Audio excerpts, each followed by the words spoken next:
Welcome to the first episode of The Good News Is, a new series dedicated to little pieces of good old uplifting stories. Let's get started. Our first story is a bit of a cheat. I know this technically happened at the end of October, but I'm including it anyways because, well, I can do whatever I want. It's always a bummer for a kid to miss out on Halloween. You get to dress up and people give you free candy. What's not to love? Well, 3-year-old Molly might have missed out when she got on an overnight plane with her father. Her father, however, had a little surprise up his sleeve. He couldn't take her out to Halloween, so he brought the holiday with him. He passed out candy to other passengers with a message posted on the back of the seat, asking them to give it to his daughter when she came around for in-flight trick-or-treating. Thanks to her father and some passengers who were more than happy to play along, Molly got to have her Halloween. Dad of the Year? Yep, I'm pretty sure he'll be playing that card for years. Looking for an alternative fuel source is more than just about preventing global warming and ensuring we still have a little piece of space rock to live on. It is also a chance to constantly be furthering our technology and advancing as a species. That's a little important. That's why our second story is jumping over to Germany, where they just unveiled the first ever fleet of zero-emissions trains. The train only emits water and steam because it is powered by hydrogen fuel cells, which store enough power for nearly a 500-mile trip, and it reaches a speed of nearly 90 miles an hour. Further testing will be carried out by the end of the year, and if the trains continue to prove successful, they could be in service near the end of 2017. Our next story may seem like an upcoming Disney inspirational sports story. It sort of feels like that.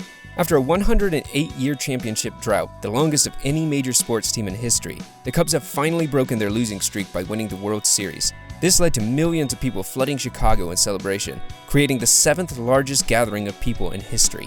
At this point, you may be saying, hey now, I'm an Indians fan, this isn't good news. Don't be a poor sport. You'll get your chance again. The Cubs have been fighting the curse of the Billy Goat for nearly 100 years. The legend says that a tavern owner named Billy Goat brought an actual billy goat to a game and was thrown out. Upon being evicted, he declared, "Them Cubs, they ain't gonna win no more." Well, Billy, you had a good run of it. In a close victory of 8-7, the Cubs soundly proved that Billy Goat was wrong. Unfortunately, they were 1 year too late in proving that Back to the Future 2 was right. Law enforcement often gets their worst moments highlighted by the media, which is why it is important to remember the stories about the good they can do. Such a story was the news of Operation Cross Country X. The FBI between October 13th and October 16th led the arrest of 239 child sex traffickers and rescued 82 children. The operation was part of Innocence Lost National Initiative, which since its creation in 2003 has helped save over 6,000 kids from sex trafficking. FBI Director Comey had this to say, "Operation Cross Country aims to shine a spotlight into the darkest corners of our society that seeks to prey on the most vulnerable of our population. We are not only looking to root out those who engage in the trafficking of minors, but through our Office of Victims Assistance, we offer a lifeline to minors to help them escape from a virtual prison no person deserves." You can make it onto this list for doing a good deed like donating to a children's hospital.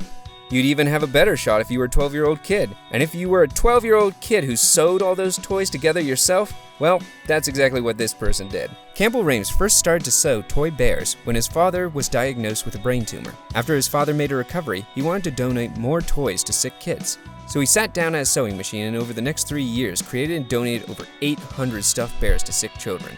This is a kid who at only 12 takes up most of his free time not playing Xbox or other video games or reading comic books, but rather working to put a little extra good in the world and make someone's day a little brighter. And that's it for my first episode. There were tons of stories I would have loved to cover, but thought it best to keep it down to 5. If you want to check out the stories here and the ones that weren't covered, check out the annotated links below. Thanks for watching, and if you'd like to see more, hit that subscribe button. If you have suggestions for improving this show, I'd welcome it. I'm just getting started and would appreciate any feedback. Yep, I guess that's all I got.